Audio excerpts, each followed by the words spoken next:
I have to say though, I was very surprised how crazy season three was. Like it actually did just go above and beyond every other season. Like I feel like JJK as a whole is really just elevating the entire animation industry. Like we get so many crazy pieces of animation every time JJK comes out, and this season in particular, like for how sporadic the episodes were in the sense that like the story wasn't super connected. There was a lot of individual storylines which overall obviously connect to each other, right?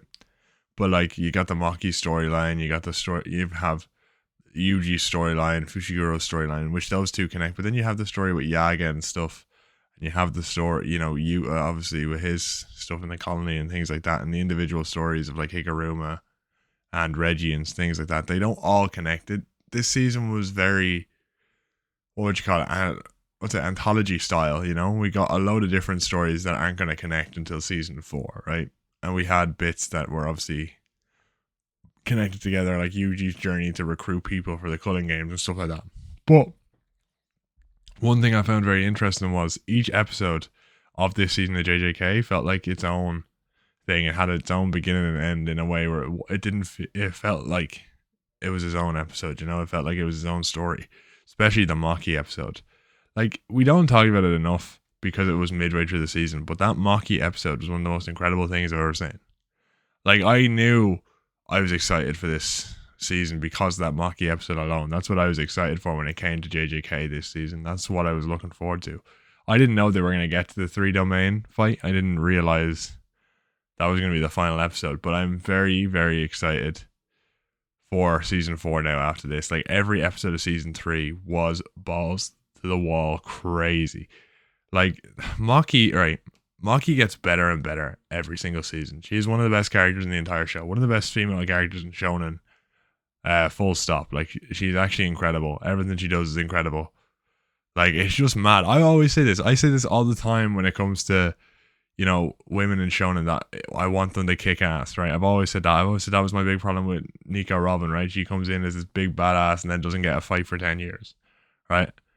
So that's what I love about like our Maki and even Nobara, even though rest in peace, all that stuff with Nobara. Maki is just kicking ass every season, one way or another. Even season two, where she was getting her ass beat, it's still set up greatly for season three. And then we had this amazing plot of her finally going back and just wrecking the Zenian clan, like absolutely destroying them. And it was great. And I think it was great build up because obviously we had Toji absolutely kick ass in season two, and then we have her with the same ability doing the same thing. I do think it was very interesting because I could tell as I was watching it that some people weren't going to like it. It felt very much Naruto versus Pain, where the style they used, it was great, but it was very alternative in certain scenes.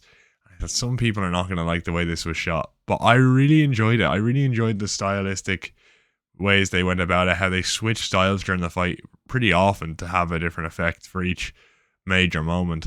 I really liked the Kill Bill reference, which I didn't know was a Kill Bill reference, but I really loved it. I didn't realize it was coming from Kill Bill. I didn't realize it was taken from that. I was like, what is this? Because I unfortunately haven't seen Kill Bill yet. That's something I have to get on, right?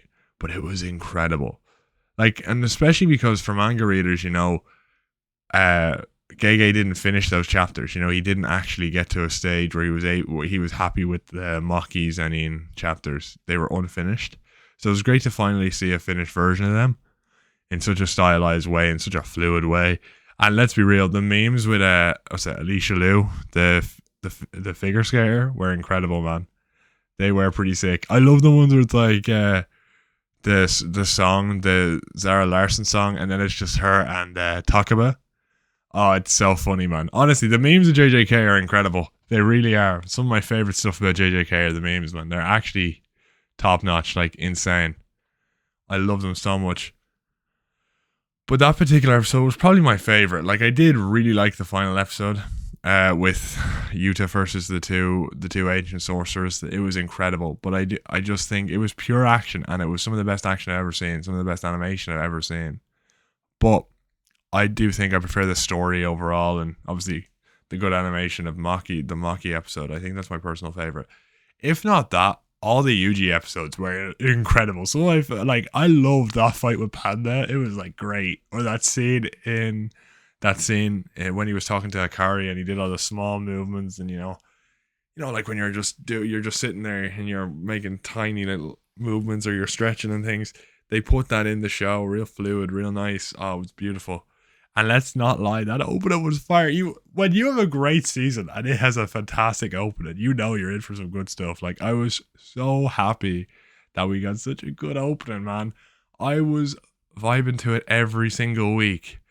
My household was annoyed when I'd be getting up going, I can't sing it, obviously. I don't know if I'll get copyright struck because my amazing voice, I can't sing it, but I was like, yeah, oh, I was having a great time, man. Every single episode was just pure excitement. And the first, and although I said it felt like an anthology season because every story was kind of disconnected, the overall story of Yuji kind of coming to terms with what happened in Shibuya and his final fight with Higuruma kind of confirming that he wasn't at fault, and he slowly has to come to terms with that, because Higuruma was a fantastic character. His entire plot point of being a lawyer and trying to fight for people's rights and kind of being shoved to the side was great, because we saw something that was extremely interesting in a third party for Yuji to understand that he shouldn't blame himself for this. This is Sukuna's problem. And it was a really beautiful episode.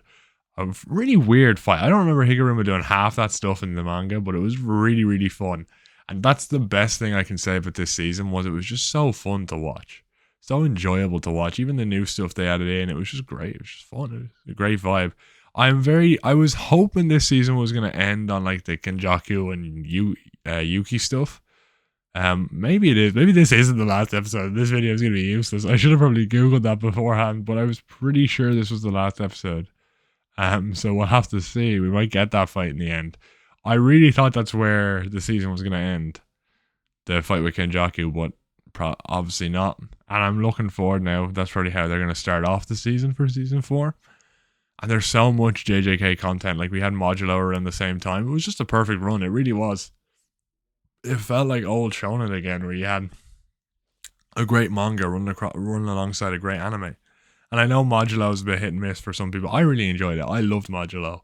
I loved what Gege did with Modulo. I love the idea behind it, where artists allow someone to draw their manga so they can tell their story, because I know how painful it is for certain artists to draw when they get injuries or burnt out and stuff like that. But then it's hard to say, oh, I'm happy they did that, because the art is their personal expression. So it's very hard to be like, yeah, take your personal expression out of it. No, you don't want that either. So it has to be something they're willing to do. Like, that's the whole thing with Tagashi, right? Tagashi, his personal expression is his art, so he won't let anybody else do it because he doesn't want to take that away from himself, which I respect, because at the end of the day, your art is your own, and sometimes you can't separate that from your work, which I understand. I think when I was younger, I didn't get it as much, but as I've come to understand more of the artistic world, I understand it more, because it is a passion. Now, with it being the way things are going in the world, you understand how passionate these people are for art, because it's being taken away. They have to fight for it. So it's very good to see. That's what I love about this as well with JJK season 3, is it's such a feat of human animation. It really is. It's incredible. Now, I'm only talking so highly of it because, fortunately, I haven't heard of any production problems this season. Last season, we had issues with production problems. We had major issues. But I'm hopeful the way this season played out and the way it's been done, that it was shorter. And I'm hoping that the production was pretty good, because we probably would have heard of any major negative production schedules throughout the season on X or on Instagram or on, I don't know, Blue Sky, something like that. We probably would have heard of it somewhere. And the fact we didn't, or at least I didn't, I'm assuming the production schedule was better. Hopefully. If not, every compliment about this season is thrown out the window, because obviously we want human and artistic safety above all else, because people are human at the end of the day. But if we're assuming that they were put in the right working conditions and they were able to work in a positive environment, this was an amazing feat of human artistic vision. Like, it really was incredible what they were able to pull off. The camera angles, the movement, the fluidity. Like, that's the thing you have to understand. It felt like they were just literally moving a camera around. That's how great it was, how fluid it was. You just moved across the landscape, moved across the city. It made the Culling games into such a fantastic arc, and I liked it a lot. But the Culling games got better and better as it went along. and I wasn't the biggest fan of the early stuff for the Culling games in the manga. But with this adaptation, it made it feel so big, so bombastic, so incredible, you know? That's what I love about this adaptation of JJK. It makes everything feel so cinematic. So like every single week I feel like I'm watching a short film, which I really, really enjoy. And the character writing is incredible. Like going back and rewatching season 1 and season 2 was the best decision I ever made, because I really learned to appreciate Megumi's character, Yuji's character. Like, I did not, when I was reading the manga, I don't know, maybe I'm just the illiterate person that everyone always says JJK fans are.